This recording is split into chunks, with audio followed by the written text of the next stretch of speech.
70 सालों में ये देश इतना कभी नहीं बटा था।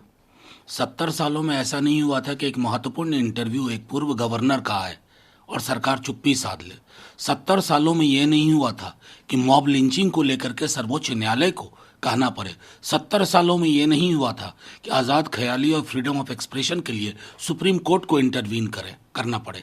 70 सालों में ये नहीं हुआ था कि विपक्ष के दलों को सीबीआई, ईडी, आईटी के जरिए आप साध करके जेल भेजवाने की तैयारी करो। 70 साल में जेपी नड्डा जी बहुत सारे वैसे गंदे काम नहीं हुए थे जो आपके दौर में हो रहे हैं।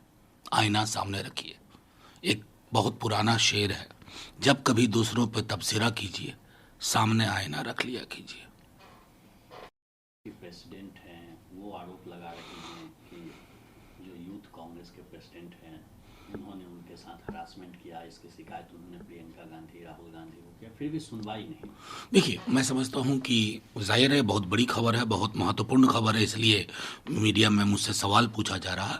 पार्टी के अंदर अगर इंटरनल कंप्लेंट का स्ट्रक्चर होगा तो उसके जरिए समाधान हो, या सीधे तौर पर इसके लिए न्यायालय है और उनको न्याय मिले, सच क्या है ये भी सामने आना चाहिए।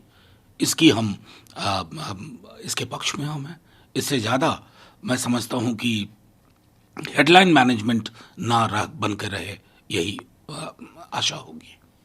केरल इस तरह से केरल के गवर्नर, वहाँ के तमिलनाडु के गवर्नर के खिलाफ जो रिजोल्यूशन पास हुआ है उसको लेकर देखिए, ये अब लगभग हर विपक्ष शासित राज्य में होना है, क्योंकि गवर्नर कस्टोडियन ऑफ कॉन्स्टिट्यूशन नहीं है, वो custodian of BJP interest, electoral interest. तो जब इस तरह की विसंगति होती है ना तो बहुत मुश्किल होती है। आप देखिए ना, अलग अलग राज्यों में हमने बंगाल देखा था, त्रिपुरा देखा था, तमिलनाडु देख रहे हैं, महाराष्ट्र देखा था, इससे पहले केरल देख रहे हैं। तो ये जो गवर्नरों की नई पौध आई है ना, ये भूल जाते हैं कि संविधान नाम की कोई चीज भी है जिसको कहते हैं कॉन्स्टिट्यूशन ऑफ इंडिया। उन्होंने संभवतः सिर्फ भाजपा का, जिसको कहते हैं ना कि संविधान या उनकी नियमावली या उनकी इच्छाओं के इर्द गिर्द ही काम करना शुरू किया। अतीक अहमद इसके मुख्यमंत्री बोले हैं और कहे हैं कि अब माफिया किसी को अब आगे धमकी नहीं देगा। उनके मुंह से ये बात सुनना अच्छा नहीं लगता। सच को, एक माफिया को खत्म करने के लिए राज्य अगर माफिया बनता है ना तो ये चिंता का विषय होना चाहिए उनके लिए भी, जिनके दल की ओर से वो हम मुख्यमंत्री बने बैठे। अपना दामन देखें, अपनी कैबिनेट बुलाई, अपने खिलाफ के सारे मुकदमे हटा लिए। किस तरह के आदमी हैं आप भाई? और हम तो आज भी, मैं बार बार कहता हूं, लोकसभा में आपकी बिलखती तस्वीर देखी थी, संभवतः 10 से 11 दिन आपको जेल में रहना पड़ा था। तो ये तय मानिए, कानून आपसे भी हिसाब किताब कर लेगा। आज नहीं कर पा रहा होगा, लेकिन न्यायालय संज्ञान ले रहा है। 24 अप्रैल को उस पर सुनवाई शुरू होगी, तब फिर बताइएगा, क्योंकि आपको बहुत टिप्पणियां मिली हैं। हमने गंगा सरयू में तैरती लाशें देखी हैं और उस वक्त आपको गायब देखा है। गवाह है, तारीख गवाह है। काबे किस मुंह से जाओगे गालिब?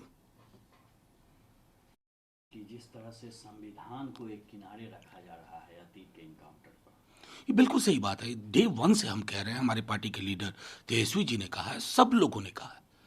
देखिए, फिर तो मैं तो बार बार कहता हूं कि यार, नाथूराम गोडसे, देश का पहला आतंकवादी, उसको ट्रायल मिली। इंदिरा जी के हत्यारों का ट्रायल हुआ।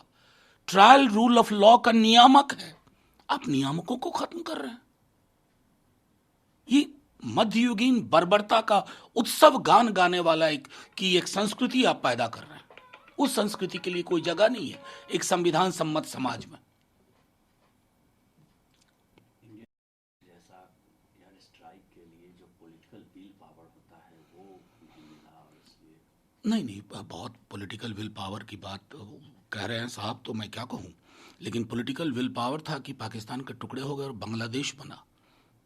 तो मैं तो उनसे आग्रह करूंगा कि 2014 से इस देश का इतिहास नहीं शुरू होता, उससे पहले भी इस देश के सेना का एक इतिहास रहा है।